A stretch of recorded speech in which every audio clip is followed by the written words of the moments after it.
The stars shone brightly through the wide viewing window of the UNSC horizon.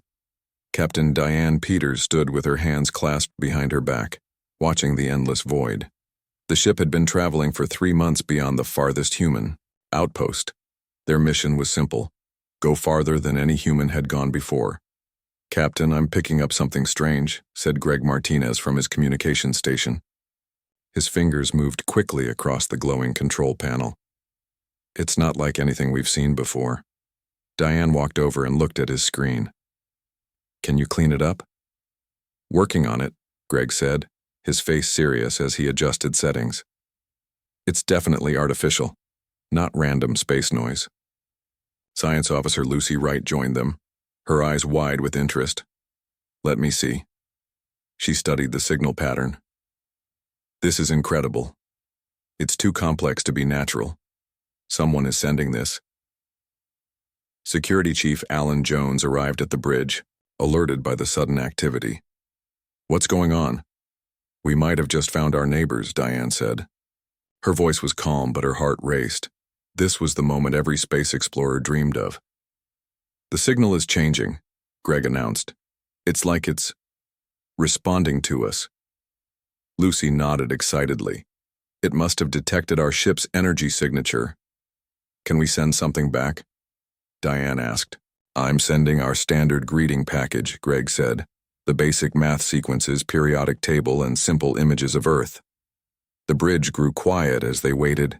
Minutes passed. Then the screen lit up with new data. "They're responding," Greg almost shouted. "And I think they're sending coordinates." Alan frowned. "Could be a trap." "Or an invitation," Lucy countered. Diane thought for a moment. "Plot a course to those coordinates, but keep all defensive systems ready. We'll approach, slowly." The horizon changed direction, heading toward the source of the mysterious signal. 2 days later, they arrived at the specified location, an empty section of space that looked no different from any other. "I don't see anything," Alan said, looking at both the viewing window and his security screens. "Wait," Lucy pointed. "Something's happening." Before their eyes, space itself seemed to ripple. A massive ship appeared where nothing had been before. It was at least 5 times the size of the horizon, with a smooth silver surface that reflected the distant starlight. They were using some kind of cloaking technology, Lucy whispered in awe. "Incoming transmission," Greg announced. I don't believe this. It's in English." "Put it through," Diane ordered. A voice filled the bridge. It sounded almost human, but with a strange musical quality. "Greetings, explorers of Earth. We are the Zarkonians, representatives of the Galactic Council. We welcome the children of Soul to the greater community of stars." Diane stepped forward. "This is Captain Diane Peters of the UNSC Horizon. We represent humanity and Earth. We come in peace and friendship." "We know of your kind, Captain Peters," the voice replied. "We have watched your world for many centuries. We did not expect to find you so far from your home so soon. Your progress is surprising." The crew exchanged glances. The aliens had been watching Earth? "We would like to meet with you face to face," the voice continued. "Would you accept visitors aboard your vessel? We assure you, we mean no harm." Diane looked at her officers. Greg nodded eagerly. Lucy could barely contain her excitement. Only Alan looked concerned. "We would be honored," Diane replied. 30 minutes later, a small shuttle departed from the alien ship and docked with the horizon. Diane and her senior officers waited in the docking bay as the airlock cycled. When the door opened, they got their first look at the Zarkonians. They were tall and slender, with skin that shimmered like polished metal. Their faces had 2 large, deep purple eyes, small mouths, and no visible nose. They wore simple white clothing that seemed to flow, like water. "I am Emissary Vel," said the one in front. Its mouth didn't move much, but the words were clear. "Thank you for allowing us to meet." "Welcome aboard the Horizon," Diane said, trying to keep her voice steady. "This is truly a historic moment for humanity." "One of many to come," Vel replied, with what might have been a smile. Your species has reached the point where isolation must end. The Galactic Council has monitored your development closely. As they walked to the conference room, the Zarkonians explained that the Council was a federation of 32 spacefaring species that had existed for thousands of years. They governed travel, trade, and diplomacy across 3 spiral arms of the galaxy.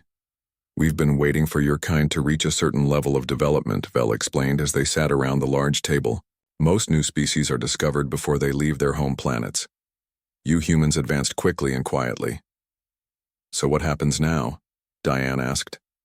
Now, Captain Peters, humanity will be formally invited to join the Galactic Council as a probationary species. You will have much to learn, but also much to offer. The meeting lasted for hours. The Zarkonians shared information about the Council, other species, and the nearest inhabited star systems. They explained the basic rules of interstellar travel and communication. They seemed particularly interested in human art and music, which Vel described as uniquely emotional. Before leaving, Vel presented Diane with a small device. This contains coordinates to Nexus Prime, the seat of the Council. Your leaders should send representatives there within 1 Earth year. The Aubraal Council will be waiting. As the Zarkonian shuttle departed, the Horizon's crew watched in silence. The enormity of what had just happened was only beginning to sink in. Set course for Earth, Diane ordered finally. Maximum speed. The world needs to know. The journey home was faster than their outbound voyage. Excitement spread through the ship as crew members discussed what they had learned and what it might mean for humanity's future. When they reached Earth orbit, the news had already spread. The Zarkonians had sent their own message ahead, announcing to all of humanity that they were not alone in the universe. World leaders gathered at the United Nations to meet Captain Peters and her crew. As Diane handed over the device from the Zarkonians, she saw both fear and hope in the eyes of those present. Everything changes from this moment, said the UN Secretary General as she accepted the alien technology. Diane nodded. They're waiting for us to join them among the stars. That night, people across Earth looked up at the sky with new eyes. Celebration parties filled streets in every major city. News channels played the same headlines over and over. We are not alone, and humanity invited to join galactic community. No one realized then that humanity's probationary status would soon become something much different. No one suspected that in joining the grand conversation of galactic species, humans would eventually find their greatest power in silence. 5 years had passed since first contact. The gleaming spires of Nexus Prime towered over Ambassador Sam Nichols as he walked to the main council chamber. The massive space station served as the capital for the Galactic Council, a neutral ground, where all 33 species, humanity now included, could meet and discuss the future of the galaxy. Sam adjusted his formal diplomatic suit and nodded to the Drelixian representative passing by. The insect-like alien clicked its mandibles in what Sam had learned was a polite greeting. Another day, another chance to be ignored, Sam muttered to himself. His aide, Dr. Kate Miller, walked beside him. As Earth's top xenolinguist, Kate had spent the past 4 years studying the subtle nuances of alien communication. They scheduled your proposal last again, Kate said, checking her tablet. After the Vexillar trade agreement and the Zarkonian defense initiative. Sam sighed. Of course they did. Inside the grand chamber, representatives from all council species sat in curved rows. The oldest and most advanced civilizations occupied the inner circle, while newer members like humans sat in the back rows. The layout was meant to be practical, but the message was clear. Know your place. Sam took his seat in the outer ring. The meeting began with the usual ceremonies. The High Speaker, an ancient Zarkonian named Tellus, welcomed everyone and moved through the agenda. 3 hours passed before Sam was finally called to speak. By then, many representatives had left or stopped paying attention. The Earth Alliance proposes a joint research initiative on sustainable terraforming techniques, Sam said, his voice echoing in the half-empty chamber. Our scientists have developed methods that could help restore damaged worlds without harming existing ecosystems. A few representatives nodded politely. Most barely looked up. "This proposal has merit," said the Vexillar representative, a stocky humanoid with ridged skin. "Perhaps it could be studied by the science division for the next cycle." And that was it. No discussion, no questions. Just a polite acknowledgement and effective dismissal. The next topic was called, and Sam's proposal was shelved, just like all the others before it. After the meeting, Sam and Kate walked through the station's central garden. It was designed to mimic Earth's forests, a gesture that had once seemed welcoming but now felt condescending. "Did you notice how the Zarkonian referred to us in their report?" Kate asked. "I was too busy being ignored to notice," Sam replied. "They called us the chattering apes again," Kate said. "It sounds almost like a compliment in their language, but the translation matrix shows it's actually mildly insulting. It implies we talk much but say little of value." Sam stopped walking. "Are you sure?" Kate nodded. "I've been tracking these patterns for months. Many species use similar terms when discussing humans in private. They think we're amusing, but ultimately unimportant." "That explains a lot," Sam said. "I thought I was just bad at my job." Back at the Earth Embassy, a secure communication came through from General Eric Bennett, head of Earth's Space Defense Force. Sam and Kate gathered in the private communication room. "Ambassador, we need to talk," General Bennett said when the secure line was established. His face looked grave on the screen. "We've been analyzing data from various sources across Council space." "I'm listening," Sam said. "We're not the first probationary species to join the Council. There have been at least 7 others in the past 2 centuries. All of them remain in the outer circle, despite some being members for over 100 years. Kate leaned forward. "What happens to their resources?" "That's the concerning part," the general replied. "Most end up signing disadvantageous trade agreements. The Council species systematically exploit the newer members while keeping them technologically dependent." Sam thought about all the proposals from Earth that had been politely acknowledged, then ignored over the years. "They're not interested in our ideas. They just want our resources." "Precisely," General Bennett nodded. "And there's more. Remember that Paxillari colony that was seeking independence last year? They finally got a hearing with the Council after 3 years of requests." "I remember," Sam said. "They were denied." 2 weeks later, the Vexillar moved in and took control of their biggest mining operation. Completely legal under Council law, apparently. Kate looked troubled. The pattern of dismissal isn't just rudeness, it's strategy. The general's expression darkened. "We believe the Council is preparing to do the same to us. Intelligence reports show increased Vexillar activity near our outer mining colonies." "What can we do?" Sam asked. "We've been trying to build relationships for 5 years, but they still treat us like children." "That's why I'm calling," General Bennett said. "The President is calling an emergency meeting of Earth's leadership next week. We need you both. There, don't tell anyone you're coming back to Earth. Say you're taking personal leave to visit one of the resort worlds." After the call ended, Sam and Kate sat in silence for a moment. "The chattering apes," Sam finally said. "Maybe we've been chattering too much and acting too little." 3 days later, they quietly left Nexus Prime on a civilian transport. No one seemed to notice or care about their departure. On Earth, they joined President Caroline Davis, General Bennett, Intelligence Director Paul Rivers, and Chief Scientist Olivia Grant in a secure underground facility.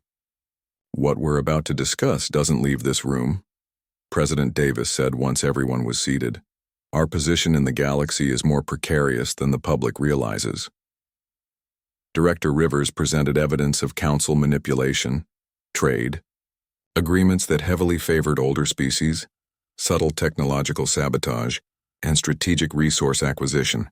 "Every time we've developed a new technology that might advance our position, the Council finds a way to redirect our efforts," Chief Scientist Grant explained. "They praise our creativity, but guide us away from anything that might make us true." "Equals. So what do we do?" Sam asked. "We can't fight the entire Council." "Their technology is still far beyond ours in many areas. We don't fight," President Davis said firmly. "Not yet. First, we need to buy time." General Bennett nodded. "Which is why we've developed Protocol Silence." "What's that?" Kate asked. As of tomorrow, President Davis explained, all human communication with non-Earth entities will cease. No diplomatic transmissions, no trade negotiations, no cultural exchanges, nothing. Complete silence? Sam was shocked. The council will see that as an insult. Let them, General Bennett said. They already don't take us seriously. Let them think we're having a tantrum. Meanwhile, Chief Scientist Grant added, we'll be implementing the real plan, President. Davis stood. Earth has been talking too much and doing too little. It's time we showed the galaxy that humans can be more than just chattering apes. The next morning, protocol silence began. Every human diplomat across council space received coded orders to return home immediately. Trade ships changed course. Research outposts went dark. At the Earth Embassy on Nexus Prime, the staff left overnight, leaving only a simple message. The Earth Alliance is temporarily suspending all communication with the Galactic Council and its members. We will inform you when this policy changes. The council representatives were confused at first, then amused. The chattering apes had finally stopped chattering. Surely they would return soon, properly humbled and ready to know their place. But as days turned to weeks, and weeks to months, with not a single word from any human, the amusement began to fade. For the first time, the silence of humanity made the Galactic Council uneasy. A year had passed since protocol silence began. The dispute that had sparked it all was now a full crisis. The Vexillar Imperium had moved its mining ships into the resource-rich asteroid belt that Earth had been harvesting for rare minerals. When Earth's mining vessels refused to leave, the Vexillar called for an emergency council session. In the Grand Council chamber on Nexus Prime, the Vexillar representative stood to speak. His ridged face showed no emotion as he addressed the gathered aliens. The humans have ignored our rightful claim to these resources, he said. They refuse all communication and continue to operate in territory that the Council maps clearly show belongs to us. The High Speaker Tellus nodded solemnly. This is most troubling. Has there been any response to our messages? None, the Vexillar replied. They maintain their childish silence. The chamber buzzed with conversation. The human seats had been empty for months now. No one had expected their silence to last this long. Perhaps they require a demonstration of council authority, suggested a Zarkonian elder. The young must learn respect. The vote was quick and nearly unanimous. The council granted the Vexillar permission to secure their rightful territory and ensure compliance with council regulations. Everyone understood what this meant. The Vexillar would remove the human presence from the asteroid belt by force if necessary. No one in the chamber realized that Earth already knew everything about the meeting. Dr. Kate Miller sat in a secure room deep beneath the Pentagon, listening to the council's discussion through hidden devices she had placed before leaving Nexus Prime. They've approved the Vexillar. Action, Kate reported to the others in the room. General Bennett nodded grimly. Just as we expected, President Davis looked around the table at her most trusted advisors. Then it's time for Phase 2. Intelligence Director Rivers activated a secure screen showing the asteroid belt in question. Several Earth mining ships were visible, along with approaching Vexillar vessels. Our people are ready, Rivers said. All ships have the new protocols. Give the order, President Davis said. A simple coded message was sent. Firefly pattern, repeat, Firefly pattern. On the screen, the Earth ships began to power down their systems. One by one, they went dark, appearing to be abandoned. The Vexillar ships approached cautiously. Finding no resistance, they sent boarding parties to claim the Earth vessels. Once aboard, however, they discovered the ships were completely empty. No crew, no equipment. Nothing of value remained. Back on Earth, the leadership watched with grim satisfaction. They'll think we ran away, General Bennett said. Exactly what we want them to think. And the real mining operation? President Davis asked. Chief Scientist Grant smiled slightly. Operating at full capacity with the new cloaking systems hiding everything, the Vexillar won't find a trace. Director Rivers turned to Ambassador Nichols. What's the reaction on Nexus Prime? Sam studied the reports from their hidden observers. They're laughing at us. The common view is that humans lack the courage to stand up to the Vexler. Perfect, President Davis said. Let them laugh. Meanwhile, show me our progress. The screen changed to show activity across the solar system. On Mars, huge underground facilities were under construction. Near Jupiter, a fleet of new ships was taking shape, hidden from outside detection. On Earth, factories were working around the clock, producing technology that the Council believed was beyond human capability. We've made more progress in 1 year of silence than in 5 years of talking, Chief Scientist Grant reported. Without the Council's subtle interference, our research teams have made breakthroughs in energy shields, gravity manipulation, and faster-than-light travel. What about the military units? General Bennett asked. The Special Forces training is proceeding. Well, Director Rivers replied, teams are studying the biology and tactics of all major Council species. Dr. Miller pointed to a different section of data. Our intelligence network is fully operational. We have eyes and ears on every major Council world, despite our apparent absence. For the first time in months, President Davis allowed herself a small smile. Good. The silent treatment is working better than we hoped. A junior officer entered the room and handed a message to Director Rivers, who read it with raised eyebrows. We have an interesting development, Rivers said. A Zarkonian diplomat is requesting a secret meeting, says it's urgent. Could be a trap, General Bennett warned. Or an opportunity, Sam countered. The Zarkonians have always been more reasonable than the Vexlar. President Davis considered this. Arrange the meeting, but with maximum security. I want to know what they have to say. 3 days later, in a remote cabin in the Colorado mountains, Sam met with Vel, the same Zarkonian who had first visited Earth 5 years ago. Both came alone, as agreed. You are taking a great risk meeting me, Vel said after they were seated. As are you, Sam replied. Why break our silence for this? Vel's metallic skin caught the dim light as he leaned forward. I come unofficially. What I tell you is not sanctioned by my government. I'm listening. The Council's military arm is preparing what they call a containment operation against Earth. The Vexlar convinced many that humanity's silence is actually preparation for aggression. Sam kept his face neutral, hiding his concern. When? Soon. Within your 30 days. A fleet is already gathering near your system's edge. Vel paused. I tell you this because I believe the Council is making a grave mistake. Humanity deserves better than to be treated as a resource to exploit. Why help us? Sam asked, suspicious. Not all Council members agree with the current hierarchy. Some of us believe in true cooperation. Vel stood to leave. That is all I came to say. What you do with this information is your choice. After Vel departed, Sam immediately contacted Earth's leadership. The news was serious but not unexpected.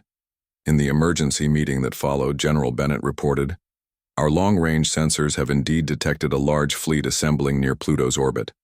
Mostly Vexillar ships, but some from other Council species as well. How many? President Davis asked. At least 50 major vessels plus support ships, enough to overwhelm our visible defenses. The room fell silent for a moment. Are we ready? President Davis finally asked. General Bennett exchanged looks with Chief Scientist Grant before answering. Not completely, but ready enough. President Davis stood and looked at each person in the room. We knew this day would come. The Council never intended to accept us as equals. They want our resources, our labor, our worlds. They expect us to either fight and lose or submit and be exploited. But we won't do either, Sam said, understanding.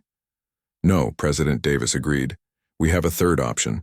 We maintain our silence, we let them come, and we show them exactly what humanity has been doing while not talking.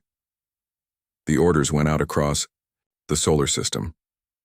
All human settlements remained silent. All visible ships stayed in position.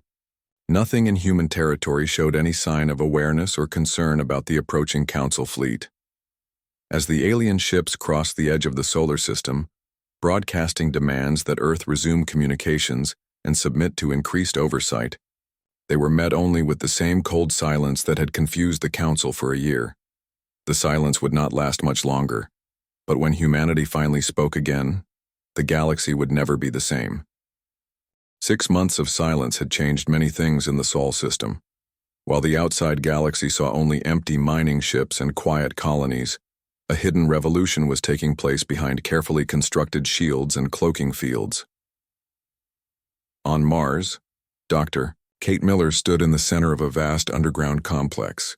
Around her, hundreds of specialists worked at monitoring stations. Screens showed intercepted communications from across Council space. Kate had built the galaxy's most effective, intelligence-gathering operation, all while the Council believed humans were sulking in silence. "Another message from the Vexillar Fleet Commander," reported one of her analysts, "still demanding that we respond and submit to Council authority." Kate nodded. "Any change in their approach pattern?" "No, ma'am. They're still on course for Mars. Estimated arrival in 6 hours." Kate touched the communication panel on her wrist. "General Bennett, they're still coming, no deviation." In his command center beneath the Rocky Mountains, General Eric Bennett studied the holographic display showing the Council fleet's position. Around him, military officers coordinated Earth's hidden defenses. "Good," Bennett replied. "Let them come to Mars first. Everything is in position." The general turned to Chief Scientist Olivia Grant, who was making final adjustments to a complex control system. "Are the new shields ready?" Olivia nodded without looking up. "Phase shift technology is fully operational. The Council has nothing that can detect it, much less penetrate it. And the weapon systems? The disruptors are ready," Olivia said. "Non-lethal as requested, but they'll shut down any Council ship instantly."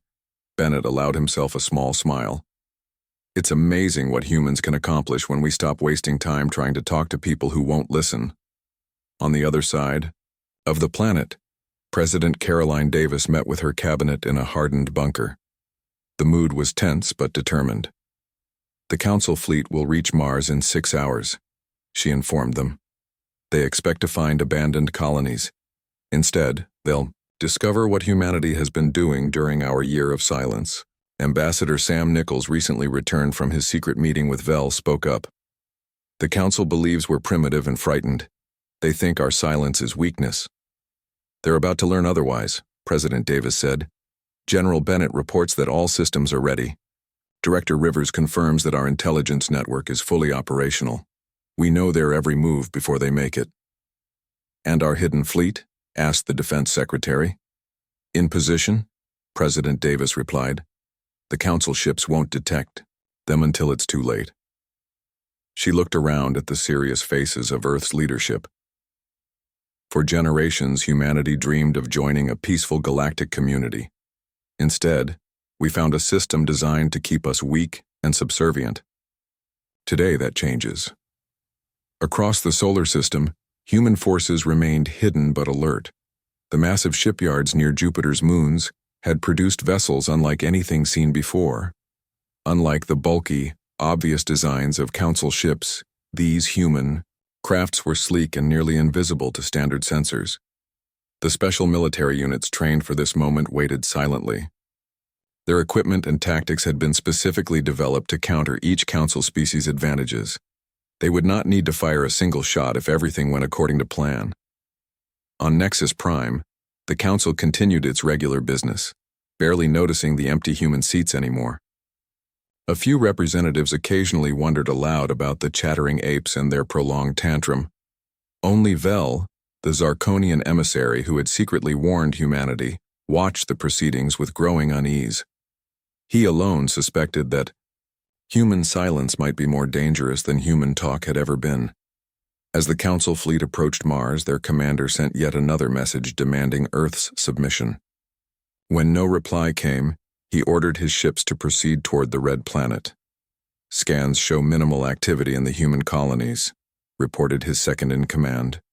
"Most structures appear abandoned."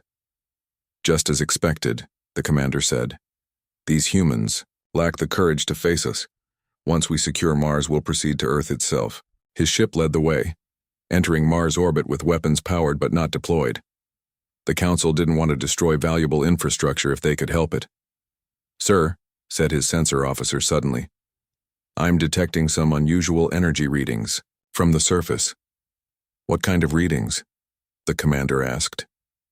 Before the officer could answer, a massive energy surge erupted from the Martian surface.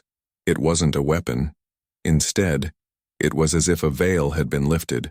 Where scanners had shown abandoned mining operations and empty habitats, now massive underground complexes appeared. "Impossible," whispered the commander. "Our scans showed nothing." "Sir, more energy signatures appearing throughout the system. All around them, hidden human installations revealed themselves. Near Jupiter's moons, a fleet of ships unlike any the Council had seen before became visible. In Earth orbit, massive defense platforms uncloaked. Around every planet and moon in the YAR system, human presence suddenly appeared where emptiness had been moments before. "They've been hiding," the commander realized. "All this time they weren't retreating, they were preparing." On Earth, General Bennett watched as the Council fleet halted its advance. "They've spotted our installations," he reported to President Davis. "They're holding position and discussing options." "Can we hear them?" the president asked. "Of course," Dr. Miller replied from Mars. "Every communication, internal and external." She activated a channel, and the Council commander's voice filled the room. "Must report this to the High Council immediately. The humans have technology we didn't know about. They've been concealing their activities using methods we cannot detect." Another voice responded. "Should we proceed with the containment operation?" "I'm not certain," the commander admitted. "We need new instructions." President Davis nodded to General Bennett. "It's time to speak again." Across the solar system, hidden human vessels moved into position, silently surrounding the Council fleet. The alien ships, designed for intimidation rather than true combat, suddenly found themselves encircled. On Mars, Dr. Miller prepared the transmission that would break humanity's year-long silence. The message would be short but clear. It would be sent simultaneously to the Council fleet, to Nexus Prime, and to every major world in Council space. In the command center, General Bennett himself would deliver humanity's first words after a year of silence. The message was already prepared, loaded into the communication system, waiting only for President Davis's order. She took a deep breath and gave a single nod. "Send it." Throughout the galaxy, on countless worlds and ships, communication systems suddenly activated with a priority signal from Earth. After a year of silence, humanity was speaking again, and the galaxy would have no choice but to listen. General Eric Bennett stood tall as the camera focused on him. His uniform was simple but perfectly pressed. Behind him, the Earth flag hung alongside a new banner, the unified emblem of humanity's colonies. After a year of silence, his would be the first human voice the galaxy would hear. "To the Galactic Council fleet currently in orbit around Mars, and to all Council worlds receiving this transmission," he began, his voice calm and steady. "You should have let us speak when we wanted to talk." In the Council fleet, the commander watched with growing alarm as previously invisible human ships appeared all around his vessels. Their designs were unlike anything in Council records, sleeker, more efficient, with energy signatures that his sensors couldn't properly analyze. "Sir," his tactical officer reported, "we're completely surrounded." Before the commander could respond, his weapons officer cried out in surprise. "Our weapon systems are shutting down. Something is disrupting our power grid." One by one, the Council ships lost power to their offensive systems. Engines, life support, and communications remained functional, but any capacity to harm was neutralized in seconds. On Nexus Prime, the Council session erupted into chaos as Bennett's message played on all screens. Representatives shouted questions and demands while others sat in stunned silence. High Speaker Tellis tried to restore order. "This is merely a bluff. Humanity cannot possibly—" He was interrupted as the chamber's main doors opened. Ambassador Sam Nichols walked in, followed by President Caroline Davis and a small delegation of human officials. They had been on Nexus Prime for hours, their ship cloaked with the same technology that had hidden humanity's preparations. "This is not a bluff," President Davis announced, her voice cutting through the noise. While you dismissed us as chattering apes, we learned to be silent. And in that silence, we grew stronger than you can imagine. In Earth's command center, Chief Scientist Olivia Grant monitored the effectiveness of their new technology. All Council weapon systems have been neutralized, she reported. No casualties on either side. Dr. Kate Miller added, we're receiving panicked communications from across Council space. Many worlds are only now realizing how thoroughly we've infiltrated their networks. Outside Mars orbit, the Council fleet hung powerless, completely at humanity's mercy. The commander received a direct transmission from General Bennett. Your crew is safe. Your ships are undamaged. But you will leave our system immediately and deliver our terms to the Council. The commander had no choice but to agree. On Nexus Prime, President Davis stood before the full Council. Most representatives were still in shock at humanity's sudden appearance in their most secure chamber. Some demanded explanations. Others called for military action. A few sat in calculating silence. For 5 years, President Davis began, humanity attempted to join your community as equals.